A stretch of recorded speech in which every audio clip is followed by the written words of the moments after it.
Hi, I'm Mrs. Port, and today I'm going to be taking you through the haiku in your To Kill a Mockingbird packet. So you're going to need that. You can press pause at any point if you need something and press play again when you have it. We will be working specifically with pages 27, 28, and 29. So you're going to need to get there. And this is Finding One's Voice by Julius Lester. And I'm going to share that with you right now. Finding One's Voice by Julius Lester, January 27th of 1939 until January 18th of 2018. So he just died 2 years ago. The agenda today is I'm going to define the literary device of purposeful poetic use of syllables. I'm going to define haiku, and I'm going to read Finding One's Voice to you. And so let's start by defining. The purposeful poetic use of syllables is where the units of pronunciation have a vowel sound with or without surrounding consonants, and it forms the whole or part of a word. So it's where you break down words, and you did the clapping thing in elementary school. So for example, there's going to be 2 syllables in the word water, water. And then there's 3 syllables in the word inferno, inferno. So this is where you break down words into the parts for each syllable. And this is really the only one that you're using for haiku. A side note is you might want to press pause here and write this down in the back of your packet where you are writing down your poetic and literary devices. It's pages 107 and 108.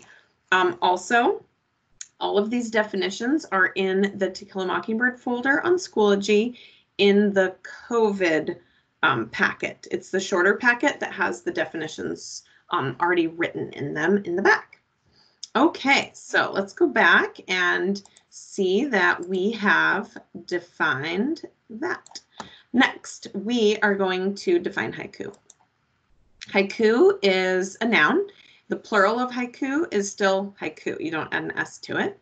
And it's a major form of Japanese verse. It's written in 17 syllables, divided into 3 lines. And those lines are 5, 7, and 5 syllables. And they employ highly evocative allusions and comparisons, often on the subject of nature or one of the seasons.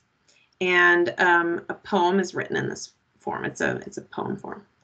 Okay, so now we've covered that. Next, and I'll cover it a little bit later. I'm going to now read you Finding One's Voice. You can follow along on pages 27 and 28. I grew up in the 40s and 50s in Kansas City, Kansas, and Nashville, Tennessee, with summers spent in Arkansas. The 40s and 50s were not pleasant times for Blacks, and I'm offended by white people who get nostalgic for the 50s. I have no nostalgia for segregation, for the no-colored allowed landscape like litter on the smooth green grass of a park. I have no nostalgia for a time when I endangered my life if, while downtown shopping with my parents, I raised my eyes and accidentally met the eyes of a white woman. Black for this during my childhood and adolescence. I grew up in a violent world. Segregation was a deathly spiritual violence, not only in its many restrictions on where we could live, eat, go to school, and even go after dark. There was also the constant threat of physical death if you looked at a white man in what he considered the wrong way, or if he didn't like your attitude. There was also the physical violence of my community. One of the pivotal experiences of my life came when I was 18. I wandered into a bookstore in downtown Nashville one frosted gray day in late autumn, aware that I was looking for something. I was looking for myself, and I generally find myself while wandering through a bookstore, looking at books until I find the one that is calling me. On this particular day, I wandered for quite a while until I picked up a paperback with the word haiku on the cover. What is that? I wondered. I opened the book and read. On a withered branch, a crow has settled. Autumn nightfall. I trembled and turned the pages hastily until my eyes stopped on these words. A giant firefly. That way, this way, that way, this, and it passes by. I read more of the brief poems, these voices from 17th century Japan, and I knew this is my voice. This simplicity, this directness, this way of using words to direct a soul to silence and beyond.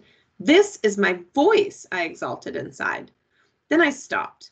How could I, a little colored kid from Nashville, Tennessee, And that is all I knew myself to be in those days, like perpetual death knells. How could I be feeling that something written in 17th century Japan could be my voice? I almost put the book back, but that inner prompting which had led me to it would not allow such an act of self-betrayal.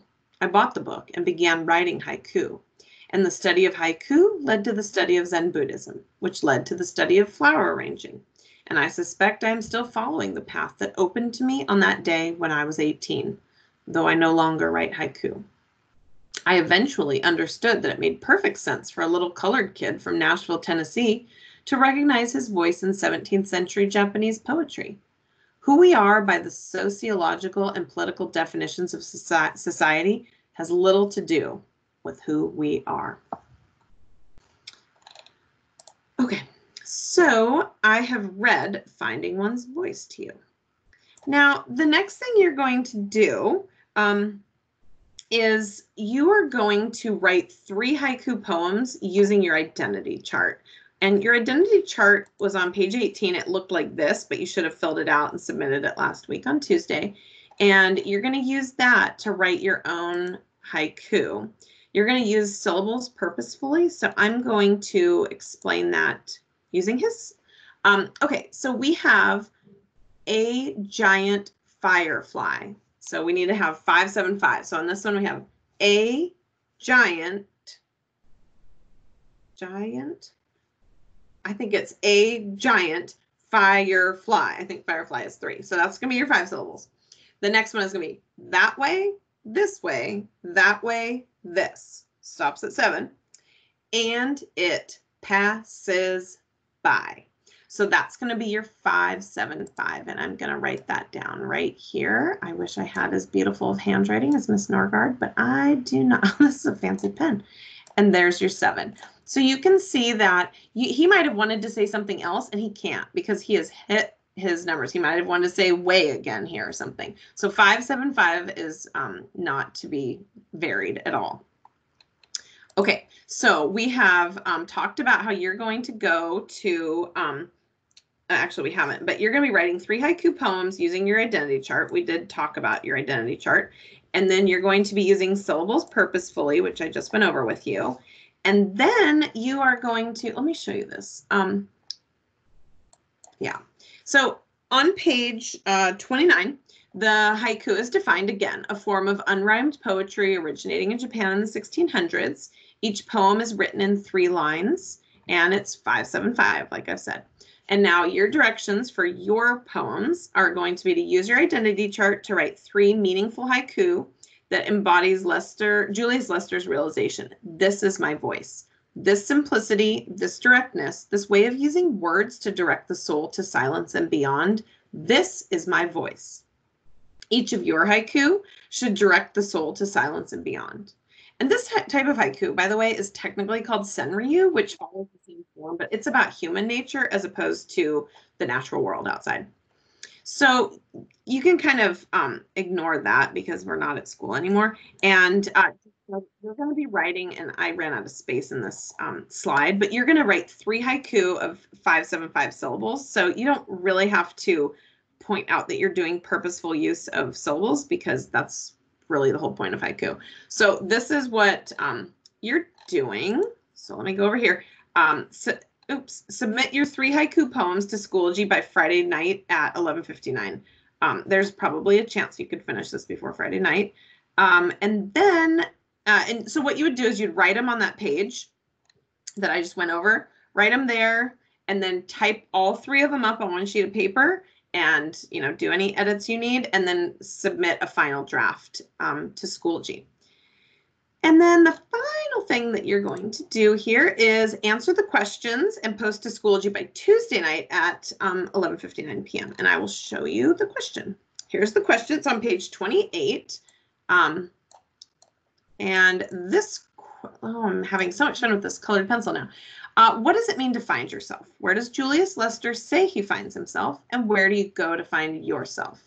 And you're going to answer that actually on the discussion. And this is the discussion question for Tuesday. All right. Thank you so much for joining me for haiku. And please get a hold of your English teacher if you have further questions. Bye.